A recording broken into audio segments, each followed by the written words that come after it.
بسم اللہ الرحمن الرحیم۔ السلام علیکم ورحمۃ اللہ وبرکاتہ۔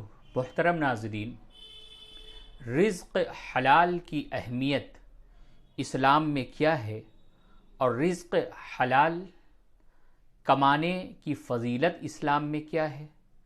رزق حلال ہمارے زندگی پہ کیا اثرات مرتب کرتے ہیں؟ رزق حلال سے ہماری دنیا اور آخرت کس طریقے سے خوشگوار بنتی ہے؟ رزق حلال کا اللہ نے کیا حکم دیا ہے؟ اس سلسلے میں چند باتیں عرض کرتا ہوں۔ دیکھیے، کئی صحیح احادیث میں اس بات کی تصریح ہے کہ جب بچہ ماں کے پیٹ میں ہوتا ہے تو 4 ماہ کے بعد اس میں روح ڈالی جاتی ہے، اور روح ڈالنے کے ساتھ ہی اس کی ساری زندگی کے رزق کی تفصیل بھی لکھ دی جاتی ہے، اور بحکم خدا یہ فیصلہ طے پا جاتا ہے کہ پیدائش کے بعد اس بچے کا رزق وسیع ہوگا یا تنگ ہوگا۔ اللہ کی طرف سے یہ فیصلہ ماں کے پیٹ میں ہی طے کر دیا جاتا ہے۔ یعنی تم میں سے ہر ایک کے، یعنی ہر انسان کی خلقت کے ابتدائی مرحلے میں مادہ خلقت کو 40 روز تک ماں کے پیٹ میں جمع رکھا جاتا ہے اور محفوظ رہتا ہے۔ اس کے بعد پھر 40 روز تک وہ ایک منجمد خون کی حالت میں رہتا ہے، پھر 40 روز تک وہ گوشت کے لوتھڑے کی حالت میں رہتا ہے، پھر 3 چلوں یعنی 4 مہینے کے بعد اللہ تعالیٰ اس کی طرف ایک فرشتہ بھیجتے ہیں جو اس میں روح پھونکتا ہے۔ اس فرشتے کو 4 امور کی کتابت کا حکم دیا جاتا ہے، یعنی 4 باتوں کے لکھنے کا حکم دیا جاتا ہے۔ یہ 4 امور اسی وقت لکھ دیے جاتے ہیں۔ نمبر 1 یہ ہے کہ اس کے رزق کے بارے میں وہ فرشتہ لکھ دیتا ہے کہ وہ عمر بھر کتنا رزق کھائے گا اور اسے کتنا رزق ملے گا۔ یہ پہلا امور فرشتہ اس کے ماں کے پیٹ میں ہی اس بچے کے متعلق لکھ دیتا ہے۔ دوسرا یہ کہ اس کی عمر لکھ دی جاتی ہے، اور تیسرا یہ بھی لکھ دیا جاتا ہے کہ وہ کون کون سے اعمال کرے گا، اچھے یا برے۔ یہ بھی لکھ دیا جاتا ہے کہ انجام کے اعتبار سے وہ بدبخت ہوگا یا نیک بخت ہوگا۔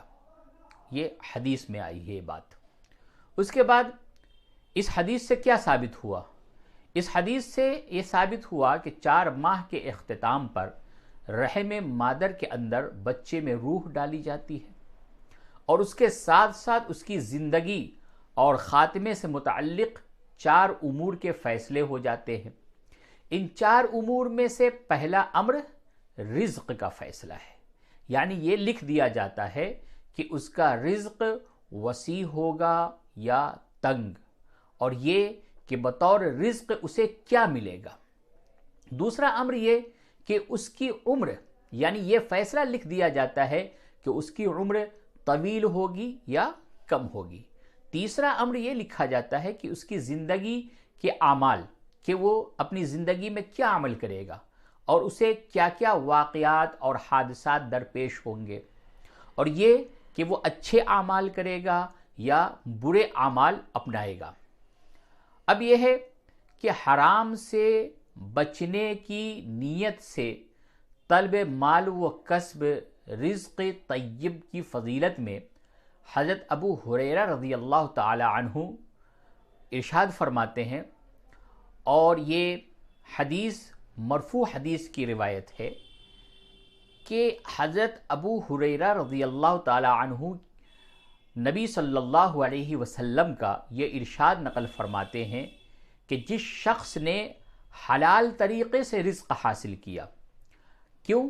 حرام سوال سے بچنے کی خاطر، کہ کسی حرام کام یا کسی کے سامنے ہاتھ نہ پھیلانا پڑے، اپنے اہل و عیال کو رزق حلال پہنچانے کی خاطر، اور اپنے ہمسائے پر مہربانی اور اس کے ساتھ ہمدردی اور تعاون کی خاطر، یہ اس کی نیت ہے، رزق کمانے میں وہ اس کی یہ نیت ہے، تو ایسا شخص اللہ تعالیٰ سے اس حالت میں ملاقات کرے گا کہ اس کا چہرہ 14ویں رات کے چاند کی طرح چمکتا ہوگا.